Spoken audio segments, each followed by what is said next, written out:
granddaughter are getting coffees. Oh, they're back, are they?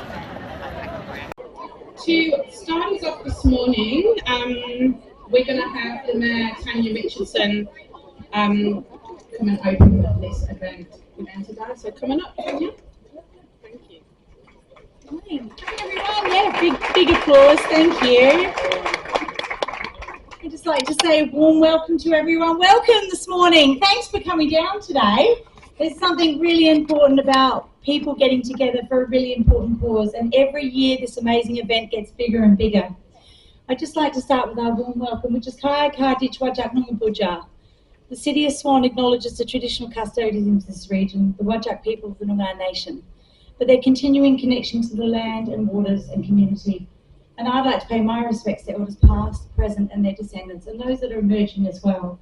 But just welcome to everybody in general this morning who's had a chance to come down and join us for this very, very important occasion. What a turnout, you guys. You see the crowd. Like, every year this gets bigger and bigger, and I get more excited about it because that means that we're getting the word out there, and I think that's a really important thing. So just good morning to our distinguished guests. We've got Honourable Clacy Hurst, Member for the Legislative Council of Western Australia. Give them a big wave, Clacy, so they know who you are. She's down the front. Feel free to come and talk to any of the members of Parliament here this morning, to get around, talk to our stallholders, to our stakeholders. It's really important, if you have something to discuss and talk about, to come and say hi to them. The Honourable Jessica Stokowski, MLA Minister for Child Protection, Prevention of Family and Domestic Violence, also assisting the Minister for Transport. Give them a big wave, Jess. She's down the front too. And we have Ms Tanya Lawrence, who will be joining us, and she's the MP, your local member for Hasluck, who you can always go and see opposite Santuros if you need to have a word to her. She's always there. Lovely Michelle Maynard, our member for MLA, member of Swan Hills. Morning, Michelle. Michelle's over in Ellenbrook, so if you're over that way, you've got friends or family, Michelle's always available. Her staff are very helpful as well. Please make contact with your members of Parliament. To all our present councillors this morning, good morning. To all the members of the Swan Family and Domestic Violence Network, to our wonderful community that have come out today. Today we celebrate 12 years of Midland standing together against family and domestic violence. And this just amplifies the message that we're trying to get out there, which is the message of hope for victims, survivors, but also for those in the future and those around us and our family members who may or may not be experiencing family domestic violence. This year's theme, as you might know, is Play Your Part. What does that mean? We're going to celebrate and acknowledge everyone from all walks of life rallying together today, coming together, standing together to say, we're going to stand up to bullies. That's what it's about. No, we're going to say no to abusers, no to, the verbal abuse, no to the snarky comments, no to things that are happening in our family dynamics that are going to make things worse for our children. There is no excuse for abuse. At the City of Swan, we are absolutely proud to be part of that process with you. We are here to support you in the community. If there's anything we can do, if you need to ring me, you're more than welcome to ring me. I'm a great listener. I can also point you in the direction of any services that you might need. Today we've got an amazing array of service providers here to help you, to help your friends, to help your loved ones. We have great support out there. It's just taking that courage and that first step to get on the phone, to talk to someone, to ask for some help. And that's all we can do as friends, family and listeners. We're going to walk together today for this awareness of domestic violence.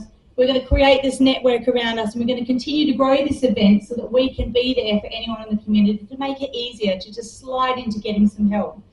We've got a lot of community training, a lot of projects and events here that could assist someone that you may know. Could be even yourself.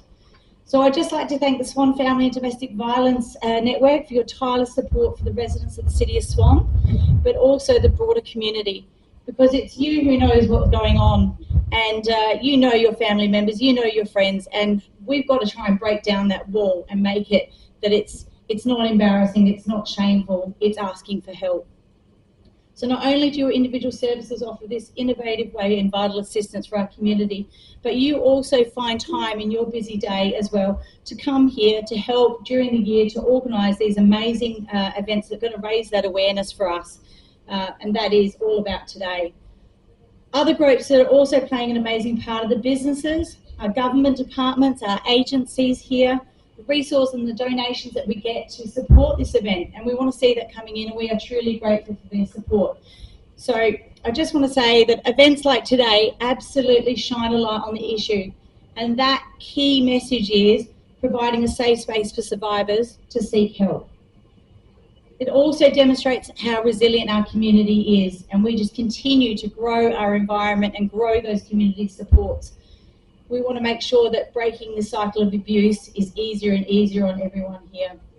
So today we're playing our part in putting abusers on notice. It stops here. I would now also just like to say again to everyone, thank you very much for bringing this to the light, because we know it's out there, we know it's happening, but I'm going to do my part to stop that when I see it happening. I'd love to now introduce Ani Ryder, OAM, to welcome us to Whadjuk Noongar Boodja country. Thank you.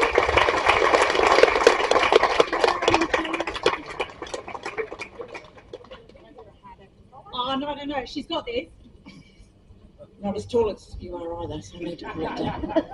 Don't say I'm tiny, please. I've already been told today. So, good morning all, and thank you for coming along to our 12th Midland March That Matters, with this year's theme being Play Your Part in Stopping Family and Domestic Violence.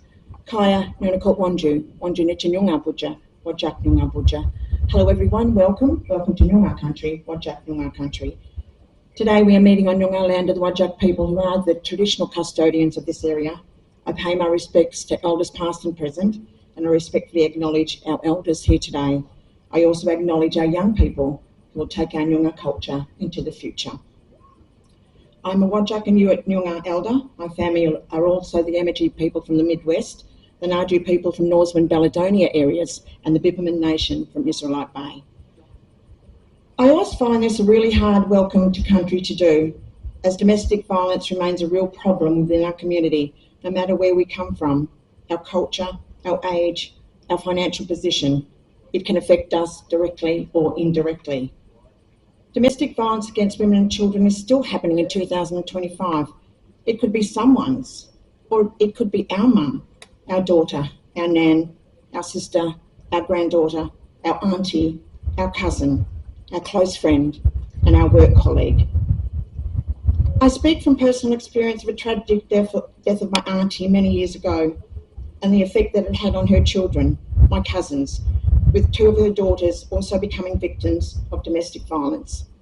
But for me, because the many support services now in place to help children of victims of domestic violence, I've always wondered what impact her passing on in such, sorry, the wind is a little bit busy, passing in such tragic circumstances had on her children, and because of the lack of support systems back all those years ago, whether it had become a generational trauma that was also passed on to her grandchildren, her great-grandchildren and future generations. And I don't think that we will ever truly know or measure that impact. The Midland March That Matters has been and is a way for us to come together as a community, to stand up, to speak out, and to hopefully change what people believe is an acceptable behaviour, but also with the aim of raising awareness of the support services available to those experiencing domestic violence. Excuse me. Over the past 12 years, there's been many amazing women who have spoken here at this event. They come from a place that many of us may never have experienced. These strong, brave, courageous women have told of their lives before they left. We acknowledge them for being strong enough to leave, and for their continued courage for their future and for the future of their family. We also thank them for sharing what must have been the most difficult thing to do, but they have done this to encourage others that they too can also break the cycle. Today our thoughts are with those whose lives have been taken, and we think of their families left behind, and we respectfully acknowledge that your pain and your suffering may never be healed. Each and every one of us here today should make a personal pledge to not condone and not remain silent about violence against women and children. But without your continued support, we would not be able to create a more peaceful and safe community for all. To our young people here today, we have a few, you are our future. Our hope is that by coming along today, that you will pass on to your families and friends, your family and friends, that domestic violence is not acceptable in any form, and that there is no excuse for abuse. as we come together today as a community to raise not just awareness, but also our voices to end family and domestic violence, I welcome you to Noongar country. Wanju ni Noongar Butcher, Wajak Noongar Butcher. Welcome to Noongar country, Wajak Noongar country. Thank you, everyone. Welcome.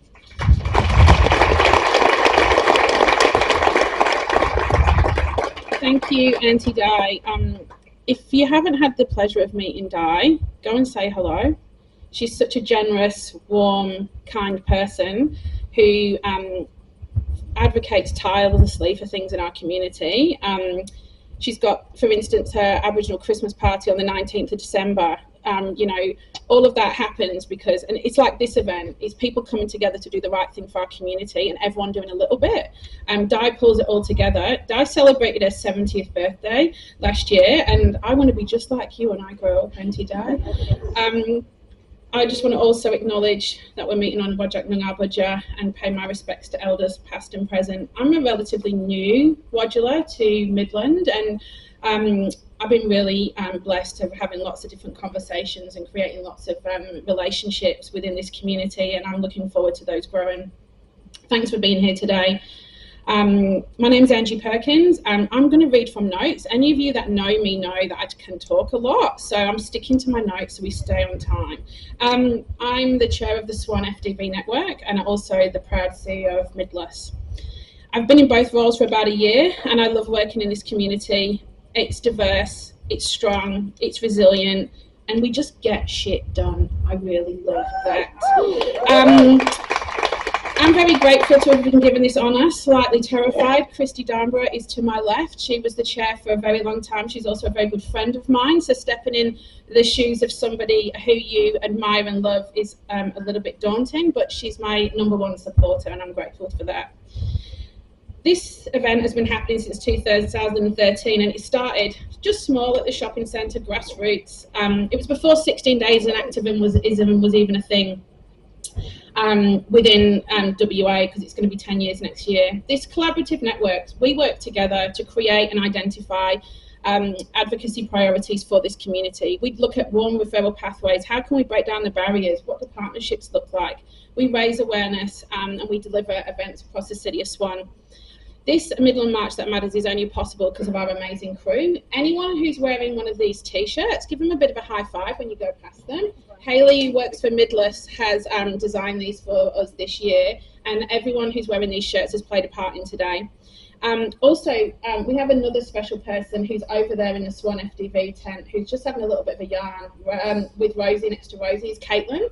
Caitlin works for the City of Swan. She's a community development officer. She's way more than that. She's the glue that holds us all together, and we're so grateful for everything that you do, Caitlin. You're an absolute legend.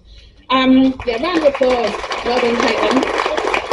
We are 100% volunteer-based, and we had a few donations this year. The amazing Steve Catania, he's a really good asset to this community, and his office, you can go and see their tent and have a chat. So Ellenbrook Mile have done care packs. If anyone needs anything in the community, pop over there. Swan Rotary, Sausage Chisel. Every year you support us with this event, and we couldn't do it without you. I think the sausages is a key draw card. This year we've also got free ice cream, because who doesn't want ice cream after they had a sausage sizzle? So we've also got face painting. All of our merch was sponsored by Midland St John of God Hospital, another amazing support service in our community. We do way more than just provide medical care in our community. Midland District Department of Communities, Centre for Women's Safety, thank you for the grant, and really a massive round of applause for FAM IGA for what you do every year. You never say no, you give us lots of donations, and we really appreciate you. All of these things have meant we have marketing, we have merchandise, we have equipment. I want to also acknowledge someone else that's here today who has been a stalwart of this event, Andrea. Andrea's somewhere, and I asked her to sit at the front, and she looked at me with a funny face. Andrea, come and see me at the end. We've got a little thank you gift. Yeah, what you do hasn't been unnoticed. We're all here today to loudly declare, and I mean loudly, we don't walk in silence in this march. We go behind the police marching band because there is no room for abuse in this community. You're going to hear from speakers. We've got Ali and her amazing family. We've got Indigo Junction. We've got 20 stalls with information, free activities, face painting for everybody. Also this year, there was feedback around having a quiet space and an elders tent. Behind us, we've got the elders tent there in a quiet space. Michelle, give us away from Relationships Australia. has set up that quiet space. If you need to go and have a yarn or coffee, pop over there. Carlup's also in the elders tent, and if any of the elders want a free coffee, you just go over there and Turquoise will make sure you've got what you need. This is an open community space. As you would see, people are coming and going. We've just had a bin truck, so be careful as you're walking across here. We have got traffic management this year, and I know City of Swan have done us a solid by helping out, so thank you. Be mindful on the roads. Toilets are over at Turquoise. We have first aid on tent. Please be safe on the march. And we also have the Swan FDV network tent. So if you want to know more about what we do, come and say hello. I would like to now introduce Ali, Will and Maddie. It's a real honour to have Alison and her family come up today. Ali's a mum, a nana, it feels funny calling you a nana, sister, daughter, friend, advocate, change maker, and her wonderful dad, Will, and daughter Maddie to the stage. Ali is a family and domestic violence and sexual violence lived experience expert, passionate about creating safe communities and addressing inequity and empowering First Nations people. And when we had a yarn about Ali coming and speaking today, she said yes really quick. It's time that she spoke at this march, and I'll hand it over to you, Al.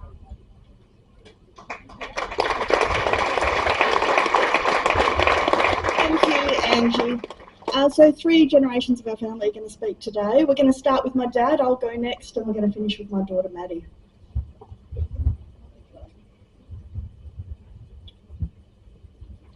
Hello, my name's William Bain's father, Scott, and I'd like to thank everyone for making the time to attend today's event and march against domestic violence. By being here today shows that you want to support and be heard in bringing light to these heinous crimes and want change. Unfortunately, most of you here have been touched by this crime either as a victim or you know someone who has. My beautiful daughter Jessica was murdered 6 years ago by her husband, and a grandchild also taken by domestic violence this year. These horrific events have made myself, my wife, Jessica's brother and sister, uncles, aunts, nieces, nephews, cousins, friends and workmates are all now victims of domestic violence. Every day we think of Jess and the good times we had together, always remembering her beautiful smile and the crazy things she did. But things weren't always like that behind closed doors. We know now that the most dangerous time for victims is when they decide to leave.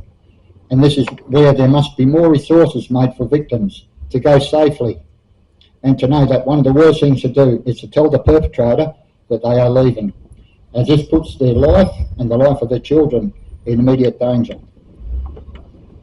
It is time for us men to step up and play our part. Let's not fool ourselves here, because men are the ones causing most of this. This year's theme, Stopping Family and Domestic Violence, play your part, calls on all of us to take action in challenging harmful behaviours and attitudes. It's about recognising the lasting change happens when we all make conscious actions in building a safer, more respectful community for everyone. Men can call out bad behaviour through various ways, including direct confrontation. But remember, never to put yourself or others in danger. You can also use questioning or not partaking in the conversation to show your disapproval. We can all take part simply by calling the police when you think someone is in danger. We often ask ourselves, if the neighbours of our daughter had called the police, would our daughter Jessica be with us now, speaking up for this cause, which she did in her work and personal life before she herself became a victim. And now we are here being her voice. If you're at work, having lunch, at the pub, playing sport, one or two or even a group of you is talking, and one person says something about how they abuse their partner or runs them down one way or another, just tell them that's not right and they need to stop. You can also use personal examples or remind the person of their better self to encourage accountability, saying things like, we are better than this. Non-aggressive methods, like not laughing at their jokes or put-downs of women, Changing the subject or showing disapproval without escalating the situation are also effective. They may decide to tell you to mind your own business or call you names to bring you down and try to make you look like a wimp. Be ready for this. Be a good role model. Teach good behaviours. Lead by example. Raise your sons to be good men. If you have displayed bad behaviour in the past, now's the time for change. Apologise, seek help, get counselling, contact the men's helpline. But always remember to leave immediately if you cannot control yourself and may cause harm. People will have more respect for a man for seeking help in one form or another. By men stepping up, it may stop the violence before it starts and may save a life. I would also like to call out to the people in our judicial system and government departments who play a huge part in protecting and keeping victims safe to step up and take a bigger and better role in playing your part, as one life taken is one too many, as all lives matter. Believe them, protect them. It is never too late for everyone to play our part in making a better world for women, children and men who are victims and survivors, so they do not become statistics as my daughter and grandchild have. Be safe, take care, play your part. Thank you.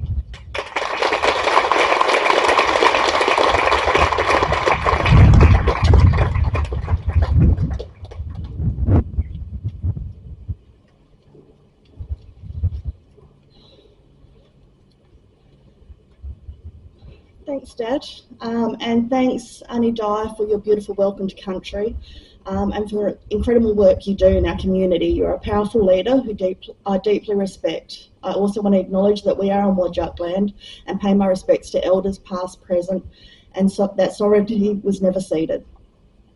Almost 30 years ago, I entered my first family violence relationship. After escaping that one, I found myself in another. But with endless love and support from my family and a deep personal commitment to give my older boys a home that was safe, full of love and full of good memories, I escaped. Those relationships ended almost 20 years ago.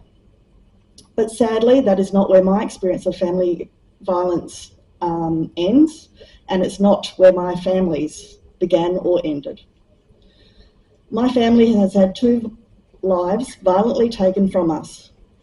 One of them was just a baby this year. My sister Jessica in 2019, 2 deaths in 6 years. No one should ever know this kind of pain. No family should ever carry this much loss. Our loved ones are with us every day. They are remembered, they are honoured, and they are never forgotten. The work I do now is in the hope that more lives are saved, that more families can live free from violence, that fewer children grow up carrying trauma that never should have been theirs, that family violence stops being such a widespread reality in our communities and in our country. Today, like every day, I want to speak with honesty and with integrity. This year, the 16 Days in WA campaign has been incredibly hard for me. I am grateful that we have a campaign that stands against family violence towards women and children. We need voices, we need action, we need visibility. But more and more, what should be a powerful demonstration of solidarity feels like a political circus, something polished for cameras, something that looks good from the distance, but doesn't always translate into real change on the ground. Too many want to be seen caring without doing the work that actually saves lives. And for many of us who live this work every day or carry the weight of our own stories, it hurts. It's exhausting to watch the truth of our lives turned into slogans, talking points, and photo opportunities.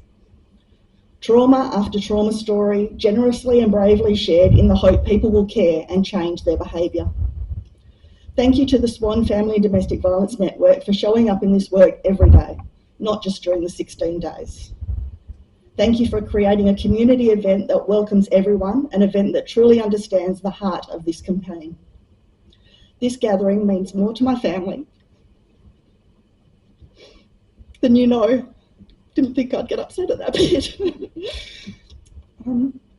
Integrity matters deeply in this space, more than in any other.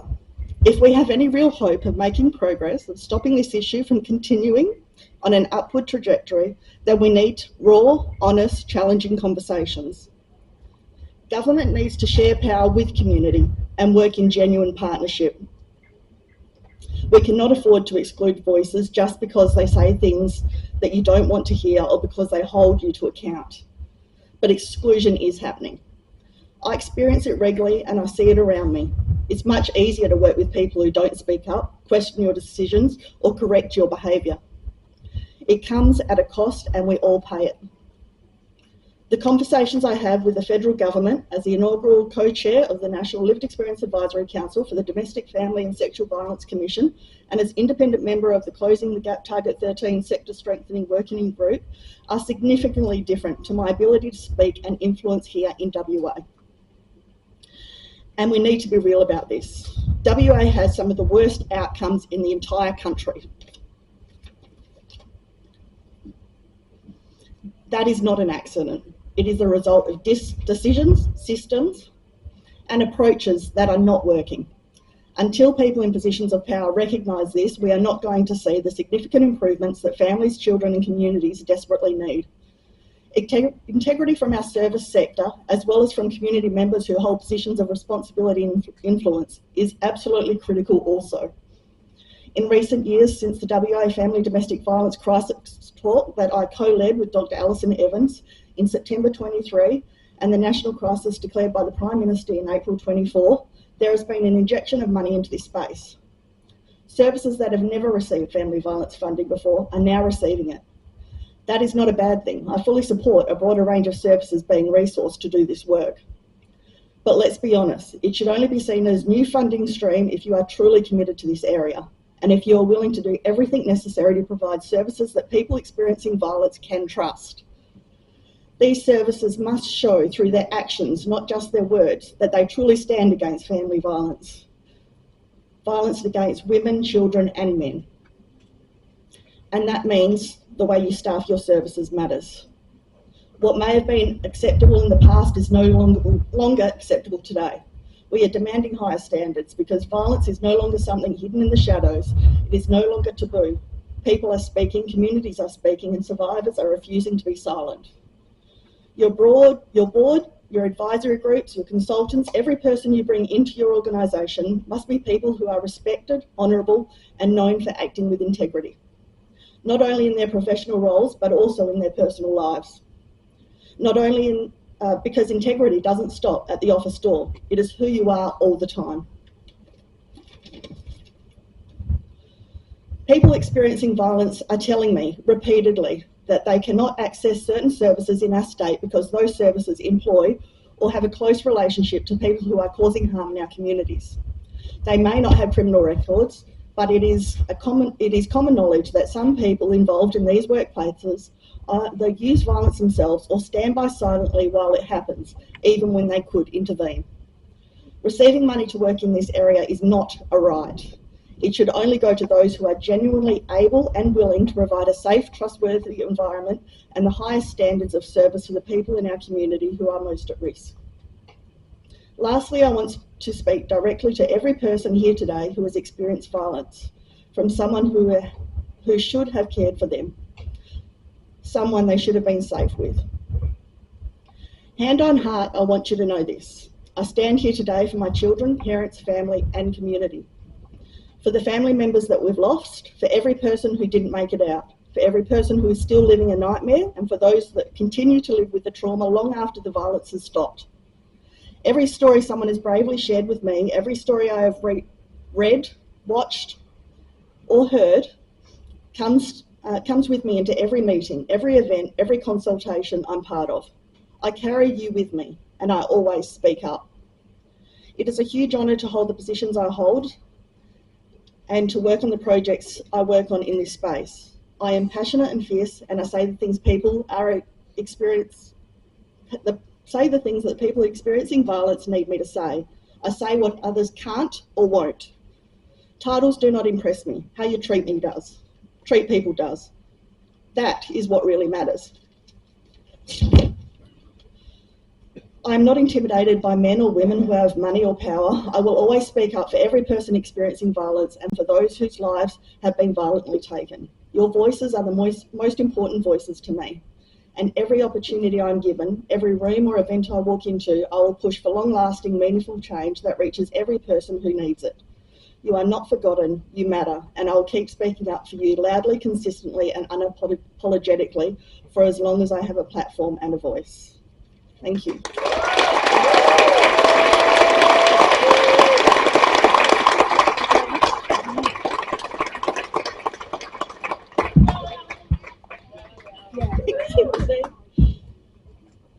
Kaya. I'm Maddie, a proud Noongar, Bardimara and Māori Aboriginal gal.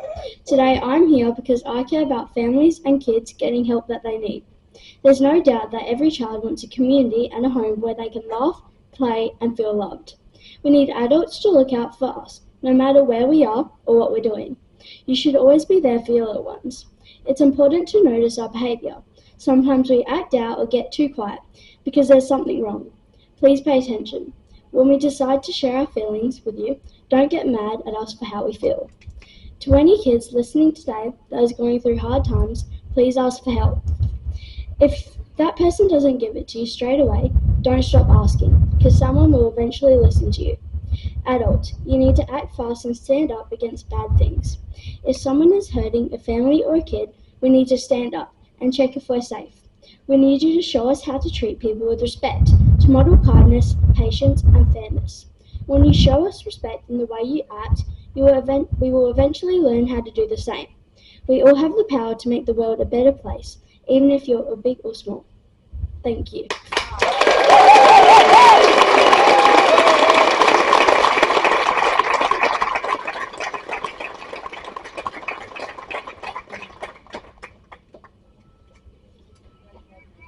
It's really brave to say the things that people don't want to hear. Thank you. Maddie, that was amazing. You're our future, and the future is really bright with people like you in it. And Will, thanks for standing up as a man. I've watched you at this event. I've watched your whole family. Yeah, round of applause. You'll often see Will and Avril and Jess and Mads and their family with their t-shirts on. Just, they'll sit quietly. They watch what's going on. They watch who's there. And they march for their daughter. And every time I see their shirts with Jessie's face on, I think we need to all do better. Because every year that we march and other people are experiencing what they've had to, and then they've lost another little one this year, it's a shame. It's our shame. So next up, we're going to talk about some solutions, because there's lots, right? And in Midland, we know how to get things done. So I want to welcome up Amber and Jasmine from Indigo Junction, from the Youth Empowerment Program that empowers young people within a school environment, to talk about what respect looks like in a community setting. They're going to do a little bit of a Q&A and come and hang out. So make them welcome, and then we will go on to have a little bit of a chat from the Minister. Thank you.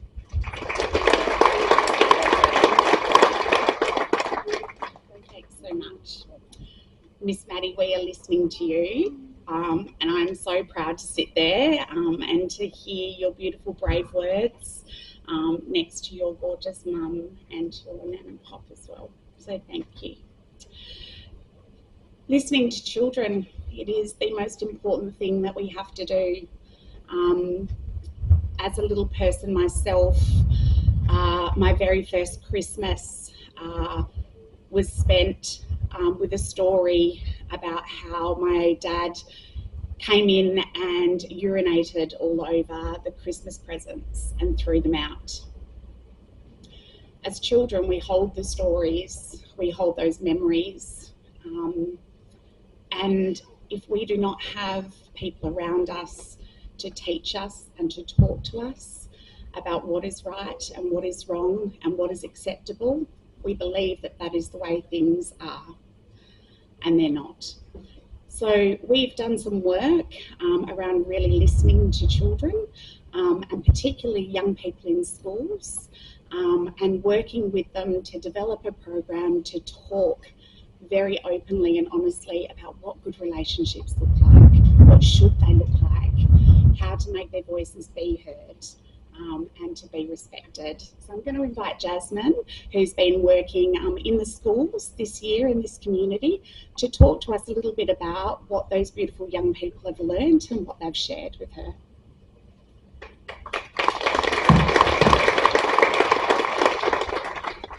Hello everybody, thank you for having me here today, and thank you to the speakers that came before me and spoke so eloquently and so beautifully. I'm here today because I passionately believe in primary prevention of family, domestic and sexual violence. 1 in 4 women experience family violence. 1 in 3 men admit to using violence in their relationships. And at Indigo Junction and through the program, we know there has to be a better way for these young men. Oh, sorry, my speech is... I really should have changed my settings. So through emotional intelligence, emotional regulation skills, building gender equity, and being an upstander, like Jess's dad spoke about and gave examples of, so thank you so much. This, as well as breaking down rigid gender stereotypes, we can offer young people a better way. Indigo Junction goes into schools and talks to young people about what healthy relationships look like, about what relationships that are free from violence and free from control look like. We talk to young people about how they want their relationships to look. And I know through speaking to so many young people, so many young women, young men, young people of gender diverse backgrounds, they don't want to grow up and perpetrate violence against people they love most. Indigo Junction believes, through the YEP program, that we can really make a difference. So this is a message of hope today, to have those conversations with young people, be open and honest with them, talk with them about what control looks like. When I go into a school, I can tell you that every single person in that classroom, or every single young person, will think that it's normal and okay for their boyfriend to know their location on Snapchat. And if it's not, that partner will get angry with them. These are the kind of conversations we need to be having with young people about what control looks like early, because we can stop domestic violence before it starts. Violence is never okay. And if you have a young person in your life, or little people in your life, we know that they don't want to grow up and be in violent relationships. And we think that that's a skills base. And Indigo Junction, through the YEP program, offers that basis of skills to live free from violence. Thank you so much. Thank you. I'd like to now introduce the Minister and ask Jessica Stojkowski to come up, Minister for Child Protection and Prevention of Family and Domestic Violence, to speak to us today. Thanks, Jess.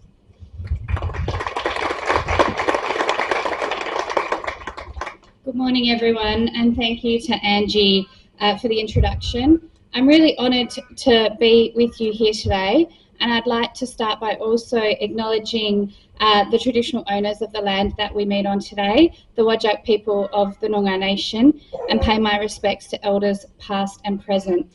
Thank you, Arnie Dyer, for that wonderful welcome to country. I was commenting to you earlier that I'm born and bred West Australian and never learned anything throughout my schooling years about culture, Aboriginal culture, and the way that I learn now is through welcomes and acknowledgements to country, so thank you. I would also like to acknowledge Alison, Maddie and William for your heartfelt words today. I too am never scared of having hard conversations. William, it's why I decided this year the focus would be on men and boys. It was a hard conversation, but you actually stood up here and lived the vision that I had back in March when I told everyone that we were going to focus on men and boys today, and looked around to the horrified looks in the room for 16 days in WA. I'd also like to acknowledge Steve Catania, the local member for Midland, Michelle Maynard, the local member for Swan, the Honourable Casey Hurst, MLC, Tanya Lawrence, MP, member for Hasluck, and Mayor Tanya Richardson from the City of Swan. And of course, the Chief Executive Officer of Midless and Swan Family and Domestic Violence Network Chair, Angie Perkins. I want to take a moment before I really start to recognise the victim survivors and those of you here today that carry lived, or more appropriately, living experience of family and domestic violence. Your presence is powerful and your courage doesn't go unrecognised. I acknowledge the devastating impact that family and domestic violence has on individuals, on families and on communities. And I honour the strength and the resilience of those who have survived and those who continue to survive. Can I pay my respects to Jessica and to all of those who did not survive, to their families, their friends, and their loved ones. Jessica should be here today. They all should. Thank you all for being here today, and a sincere thank you to the guest speakers for sharing your insights and your experience. And how wonderful was that performance from the Mujaknunga Community College School Choir. I think they've actually left, but let's give them another round. Oh, there they are, right in front of me. There we go. As a musician myself, there's nothing more wonderful than hearing children sing, and hearing you sing in language is even better, so well done. Together we honour and we pay tribute to those who have tragically lost their lives because of family and domestic violence, and to reflect on the far-reaching impacts that this issue has on all of us. Every single person here today is sending a message that we are united in this effort. Our community stands together and we will not tolerate family and domestic violence in our communities. This is an amazing turnout, and for the 12th Midland March that matters, no excuse for abuse. And I thank you all for being here today. The 16 Days in WA campaign is an important initiative for the state government. It's about bringing together the entire West Australian community in a shared commitment to play our part to ending family and domestic violence. 2025 marks the 9th year of the campaign, with this year's theme being Stopping Family and Domestic Violence, Play Your Part. It's a reminder that each of us has a role to play in driving cultural change by challenging harmful behaviours and attitudes that lead to family and domestic violence. Preventing violence means stopping it before it starts. That begins with challenging gender inequity and disrespect wherever we see it, in our homes, in our workplaces, our schools, our communities, during sporting events or community events. It means dismantling structures that allow inequality to exist. We know that no one single action will make a difference in eliminating family and domestic violence in our community. But what is important is all of the small actions that we make when we play our part in setting a new standard. A standard that reflects a community where violence against women and children is never tolerated. A community where every person takes responsibility for challenging the beliefs and the attitudes that fuel disrespect and violence. As the new Minister for the Prevention of Family and Domestic Violence, I'm proud to be a part of a government that continues to lead positive actions to address family and domestic violence in all its forms. For the first time, as I said, the 16 Days in WA campaign is focusing on men and boys, to champion respect for women and to take positive action to support this movement across our state. But let me be clear, this is not about demonising our men and boys. It's about recognising that men have a vital role to play in making sure that all women, our sisters, our mothers, our daughters and our friends can live without the threat of family violence. We know that the majority of men are good men, and now we need those good men to lead by example, to speak up, to step up, to show what respect looks like in everyday life, to have those conversations that Indigo Junction was talking about respectful relationships. Because a truly safe community starts with the care we show one another, especially to those who are most vulnerable. Building safe and inclusive communities is a key priority for the Cook Government, and we want every person to feel secure at home, at work, and in the community. But we also want to make sure that when they are not safe, they have somewhere to go. That's why I was very proud to stand with Indigo Junction on Sunday with the Premier to announce $3.7 million for an extension of the Midland Refuge. We're extending it by 5 units, which almost doubles the capacity here in Midland. And this has come about through the advocacy of many people in getting our government to understand the need that is present here in the Midland community. And so I just want to thank also Steve and Michelle for bringing their concerns to me about the need here in Midland, and for other community service providers like Indigo Junction who talked with me about a solution. So I thank you for all being here today. I look forward to joining you on the march to play my part. Thank you. Thank you, Minister. Okay, I'm the final act and then we're going to march. So get ready, police marching band. 2 minutes and then we're up. Thank you, Minister. Thank you, speakers. Ali, Will, Maddie. It's hard being honest all the time, but you're brave, Al. We really appreciate it. You've got the solutions, you're committed, and you are valued. We, all of us, must hold on to the belief that change is absolutely possible. We have to believe for Ali, and for Will, and for Maddie, and for every family whose lives have been torn apart by FDB. Maddie, these kids here, they're our future. We, as adults, need to do better. No matter our role, we're all a part of a community. And this is not someone else's issue.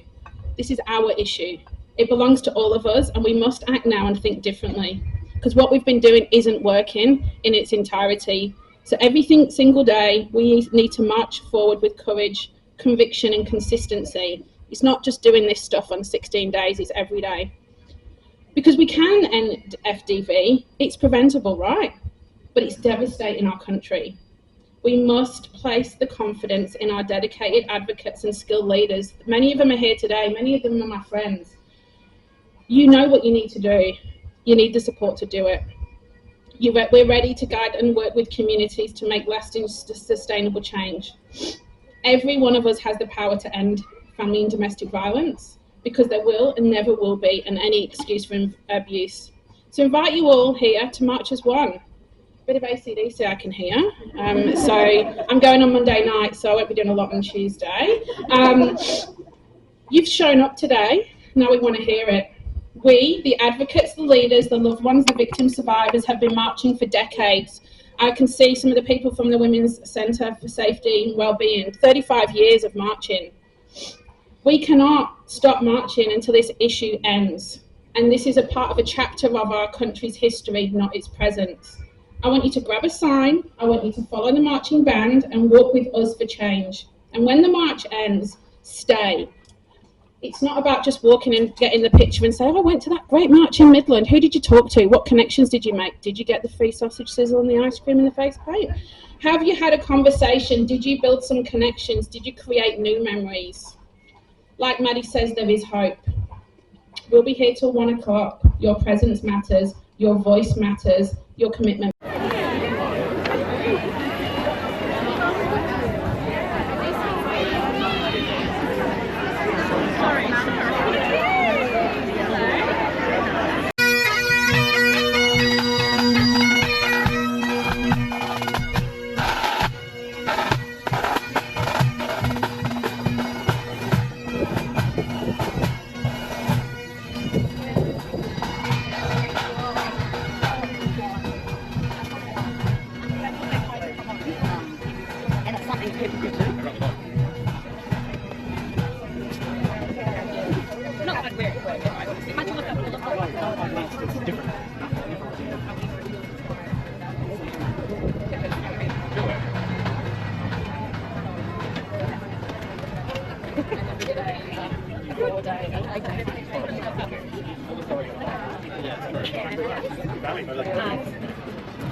Oh, that's really cool, man.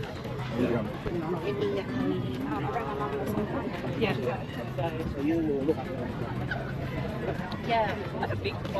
I mean, I am having a bubble. I'm pretty soon. Yeah. I just ordered like that. I think I want to put the one. That's the thing. I have that sort of thing. I get they don't pilot.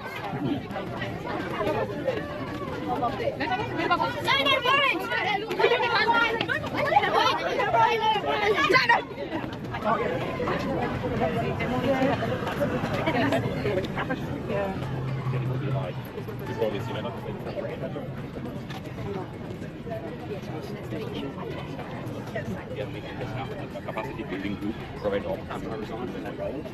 Top of my game.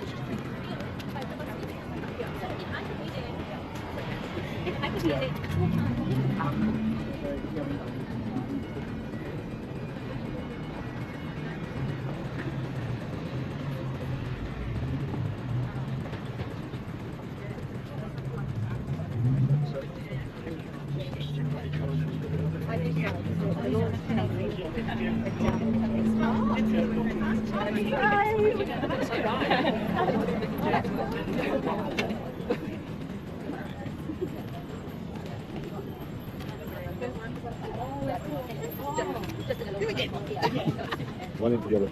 Yeah.